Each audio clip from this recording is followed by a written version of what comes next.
I'm standing here with Taylor County Green Wave cheerleaders, and they would like to welcome you to the Blitz! Woo!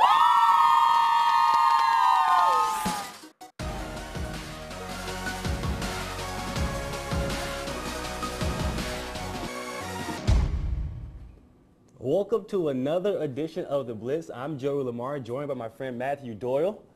Hey, and it's another week of high school football, and it's good to be back. Plenty of great games and storylines heading into this week. And one of the biggest storylines this week was Irwin versus Fitzgerald. Yeah, a 60-year-old rivalry, but you know, Fitzgerald has played really well behind the play of J.D. King. Oh, they really have. They really have. Off to a 2-0 start this season, and Fitzgerald has really played well in this rivalry. They've won 14 out of the last 15 games in this series. So, off to the Purple Hurricanes we go. So, no question about it, this is our Harvey's game of the week. It's Fitzgerald and Irwin, these two rivals taking the field. A heated battle will ensue. First quarter, Fitzgerald driving, James Graham bobbles the snap, but he makes the best out of a busted play, gets around the end for a 20-yard gain. Later in the drive, Graham on the keeper again, better snap this time, and the result is a 15-yard touchdown run to put Fitzgerald up 7-0.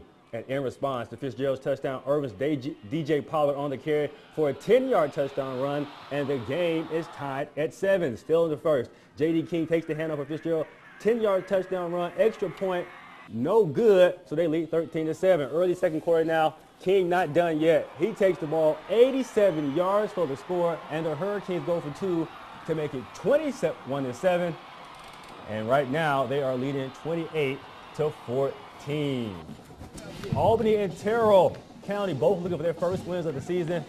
First quarter, first possession for Aubrey. K-Ron Broussard up the middle, 80 yards for the score. Albany strikes their first blow. They lead 6-0 after missing the PAT. And this one would go back and forth. The ensuing drive for Terrell. Travion Bishop pulls it from the running back's belly, and he's headed to the end zone. And watch when it gets to the end zone. Tightrope it.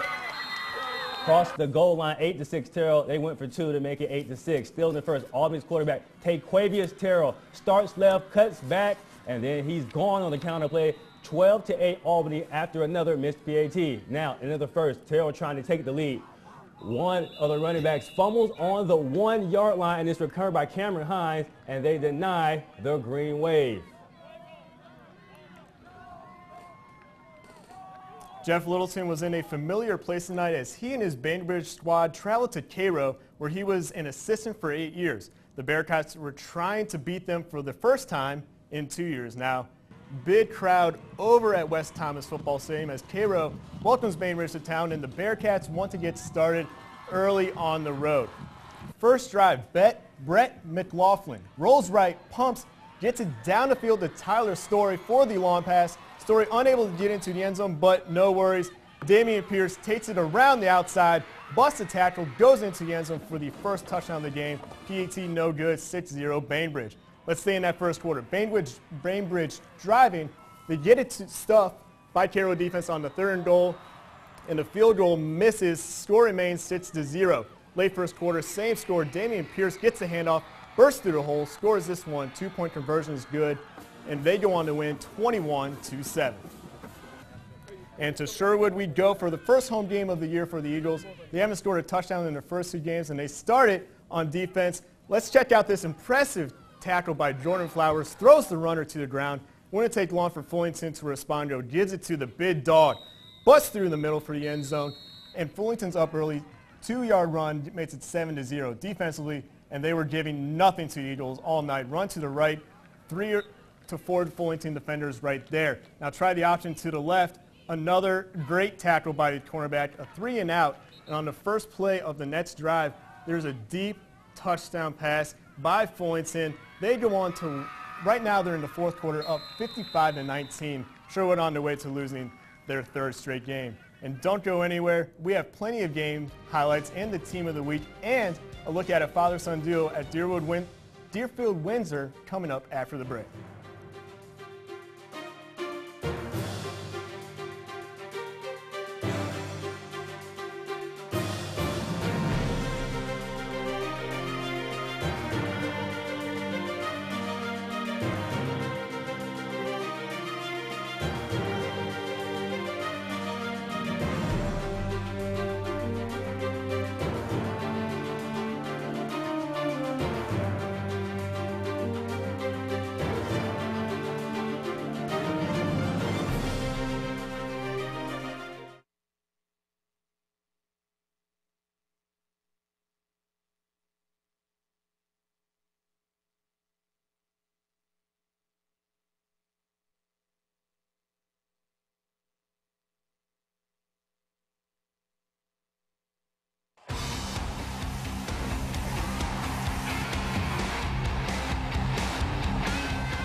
Welcome back to the Blitz. Shelton Felton is looking for his first win at Crisp County, but he had a difficult task tonight against Colquitt County, who he was the defensive line coach for the past 2 years. And Colquitt County fans, they were packed into the Matt Tharp Stadium. And the color guard, they took the field and they sang the national anthem was sung before the game began, but unfortunately shortly thereafter there was a 30-minute delay. But afterwards, the captains took the field, followed by Coach Prost, who was looking for his 250th win tonight.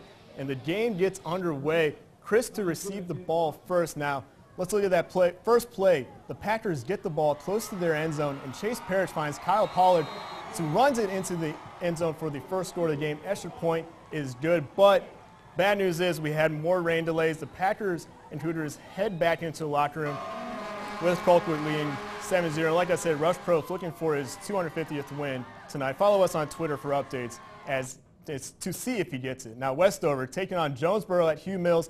Emory McKenzie got the Patriots on the board with an early touchdown, but the Cardinals are looking to respond. Second quarter, McKenzie punts the ball deep from his own end zone. Montavian Brooks gets the punt return to the 21-yard line before getting pushed down in Jonesboro. It didn't take long for them to take advantage of that field position. Montrelius Mosley takes the handoff, goes left and into the end zone. Nice block by his receiver down the field. Now, after that, PAT ties it at 7. Westover looking to respond. Emory McKenzie drops back, jukes to his right, and jumps out of a wimpy tackler for another first down. Now, penalties hurt the Patriots. Once again, Tyrod Thompson goes in to kick, but it's just off the mark. Jonesboro struggling right now, and we'll have updates as we go on. Over the last 2 weeks, the Lee County Trojans made a clear and definitive statement with their performance on the field. Their message last year was no fluke. In their first game against Westover, they won easily 42-7, with Garrett Morrell throwing 5 touchdowns to pace his team to victory. The next week, they defeated Crisp County 42-0, and it was the ground game leading the way. 4 touchdowns for Damarius Milton, but Coach DeBrizio is focused on preparing for Louilla's wing T offense. They run a wing T offense, which is we have not seen yet this year, so it's going to be a little bit different for us. We got a lot of preparation to do this week on practice on the defensive side of the ball, and we're going to have to be really disciplined over there and make sure we stay focused and don't make many mistakes, because they certainly make you pay for any mistakes you make. Lee County Trojans took a visit to Worth County tonight and got right to business. First play of the game, Garrett Morrell finds his man, Trey Eford, and he turns on the Jets. Touchdown. Nice. Ooh, he can really fly. Next drive for the Rams. They would respond, and they would do it in a hurry. The outside sweep to Justin Hope. He makes a man miss, breaks deep into Trojan territory. He's going to take it all the way inside the 2-yard line.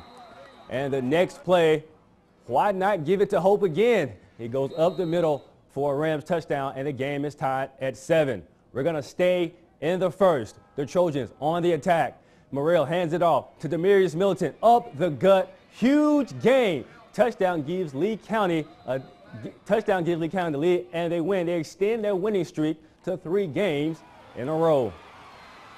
Tift County battling Louilla. Hit the nay-nay, why don't you? First quarter, Tift quarterback in the shotgun. Passes, but it's incomplete. Still in the first, same drive. Barry Bennett. He's going to take this one up the middle for a nice gain, good enough for a first down, and that was an important play because it set up this. Bennett with a season opening and gets the Blue Devils on the board. Not too shabby for our former Colquitt Regional Medical Center Player of the Week. Now, it's going to be Louilla's turn, but they're going to start off deep in their own territory. But they're not afraid to come out passing, and maybe they should have been, because that's picked off by Eric Atkins. He takes it to the house. And the game was called because of weather. The final score was Tift 46-6. The connection between a head coach and his quarterback is important to any team's success on the field. When it comes to Deerfield-Windsor, that connection is more than just a coach to quarterback. It's father to son. In Coach Alan Lowe's office, there's a painting that represents 3 generations of Deerfield-Windsor football in the Lowe family, with Alan talking to his son Tyler and his grandfather Graham looking on. I think our family is just understood this is who we are, and I never really thought about it much when I played under my dad, and we were getting some little arguments occasionally about what we ought to do, and now my son's about the same way. Ever since middle school, where he played under his grandfather, Tyler has been able to learn the offense from family members that have been a part of the Deerfield-Windsor family since his grandfather coached in the late 1970s. He probably is, in terms of knowing my offense, he's definitely the quarterback that knows more about my offense than anybody I've ever had. As for Tyler, his learning curve has been improved by knowing that he can go to the living room and talk about the past game or what he saw on film for the upcoming game. It makes it easier for me to talk to him, kind of, because I see him every day. I mean, he's my dad, so I can talk to him easier. I can bring up things. You know, we have good discussions, and it makes it easier strategizing on the field. On the field, it's all about football, but that doesn't mean they stop talking about it when they get home. And for the most part, they agree on things, except for who they root for every college football season. We all talk football, and we love. I think the biggest difference is I'm a Bulldog and he's an Auburn Tiger fan. So, you know, we've got that going on at our house. But you know, I wouldn't have traded anything for having my father as my coach, and I wouldn't have traded anything to be able to coach my own two sons. That's a great package. And coming up next on the Blitz, we have more games, including Mitchell versus Pelham, and the rivalry between Dooley County and Turner County hits the grid. Stick around.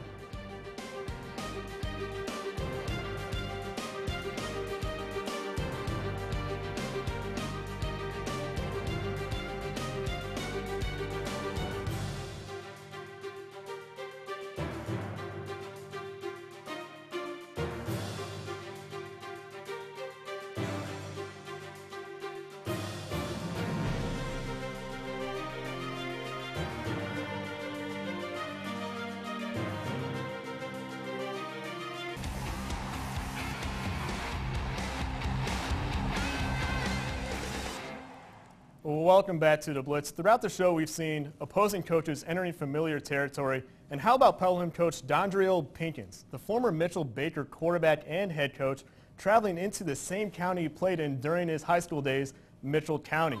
Now, Pelham's cheerleaders were ready for the lights out there as they cheered on the Hornets. Now, toward the end of the first quarter, it's all even at 6. Mitchell with the ball, and they lose it. Credit Pelham's Marquez Ross on the fumble recovery on the same possession, second quarter. 3rd and goal for the Hornets, and quarterback James Fackler keeps it and runs it into the end zone for the Pelham score. Extra point no good, 12-6 Pelham. Now Mitchell's seemed to have a little case for the Butterfingers early on as they fumbled the ball again on the return. Pelham didn't waste any time capitalizing as they scored another touchdown in the second. Hornets up 18-6. But the Eagles would soar back into this thing. A touchdown by Mitchell's Kobe Butler made it 13-18. Then this touchdown by Butler helped put the Eagles in the lead 19-18 with 3 minutes left in the half. And they won that game 30-19. And to Thomas County Central, where the Yellow Jackets were looking to get their first win of the season against Riverdale, and they got scoring early. First quarter ends with the Yellow Jackets up 14-7, but to start at second, Riverdale quarterback James Cambridge looking towards the end zone and finds Grade White, PAT no good. Jackets up 14-13. Now to the next possession for Thomas County Central. Calais Williams finds his receiver in the end zone to make it 21-13. Defensively, Marquise Brooks sacks Joseph Cambridge in the backfield.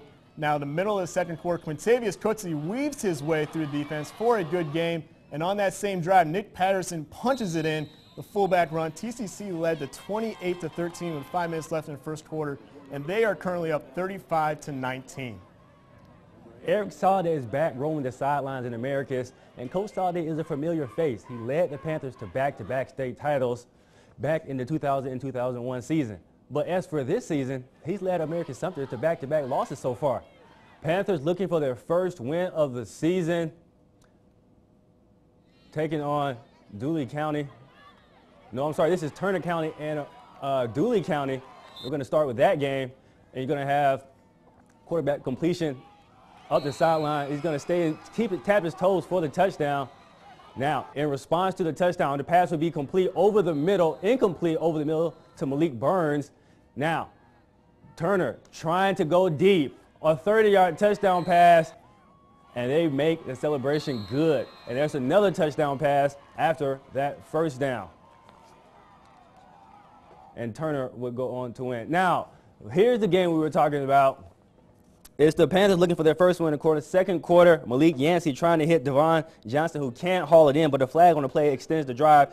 Later in the drive, Mikael Yancey with a quarterback keeper picks up a Panthers first down, and that's still on the same drive. Malik Yancey again with another run down the middle. He's going to be tackled by the Shaw defense, and this game was tied at 27 apiece. Now, this field goal by Carlos Hernandez is going to put Sumter up 30-27 with just minutes left in the half.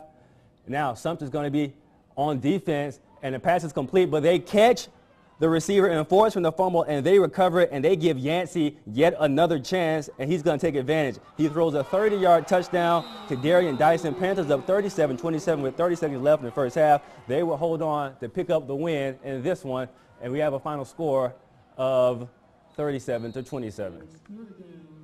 And last night, Westwood Chris looking for the first quarter drive. Reed Ford giving a lesson in determination, bounces off tackles and finally into the end zone, 7-0 Westwood. Next drive for Westwood, Caller Baggy is going to keep it, and he's just going to keep on running off the right side since no one's going to stop him. Westwood goes up 13-0 at this point. Now, Chris, they're trying to respond. They go to the air, and it's picked off by Reed Ford, and Westwood is going to take over deep in Chris territory. Off the turnover, and still in the first, misdirection from Westwood. Kevin Hall untouched into the painted area, and Westwood is rolling up 20-0. Later in the first, Chris still competing though, but watch this play. The ball is tipped and it's picked off. Who picked it off? The quarterback, Collier Baggett, a nominee for Play of the Week. 2 plays later, after the interception, Baggett to Tyler Lowe. Westwood all over Crisp Academy, 54-0. Westwood improves to 2-1 on the young season. Next week, they travel to Flint River Academy.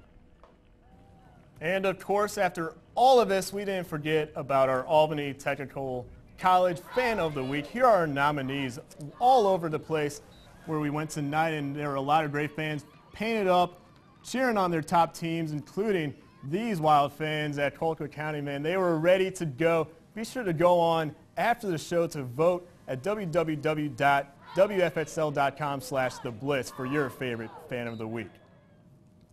And here's a look at scores from around Southwest Georgia.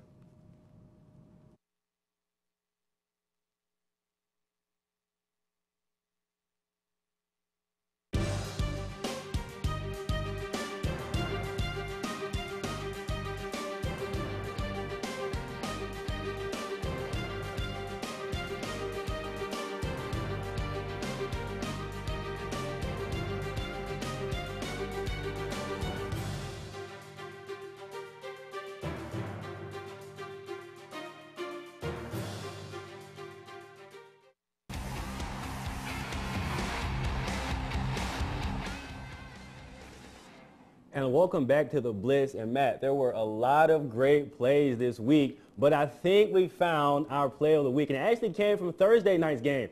It came in the game we just showed you between Crisp Academy and Westwood. Collier Baggett, he's the quarterback for Westwood, but he also plays defense. He's going to catch the tipped interception. Great concentration. Again, Westwood walked away winners in this contest, 54-0 as the final.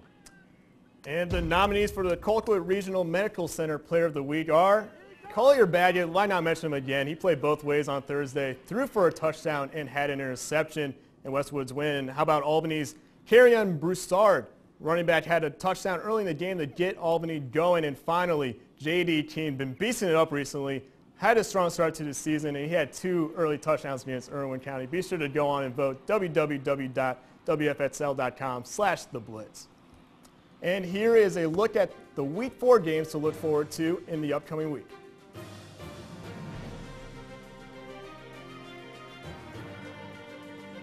It's the Sherwood.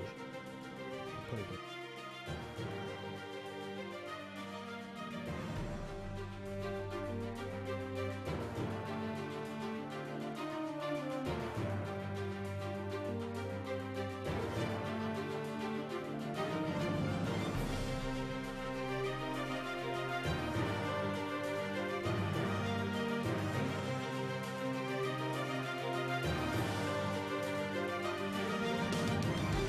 And here are the nominees for the game of the week for Week 4. Terrell County at Crisp Academy, Bainbridge at Monroe, Worth County at Crisp County, and finally, Ware County at Coffee County. So go online to vote, wfxl.com/theblitz. And, Matt, those were some great wins, including the Harvey's nominated for Game of the Week. Which game are you looking forward to most? I'll tell you what, I'm looking at the Game of the Week nominees. How about Bainbridge Monroe? I mean, that matchup finished in a 7-6 loss for Bainbridge win last year. I bet Monroe is hungry for a home win. Oh, yeah, and for me, Taylor Academy and Christian Academy really like the fight in Christian Academy, even though they're 0-2. Plus, this is their second year of the program, so you got to give them a break a little bit.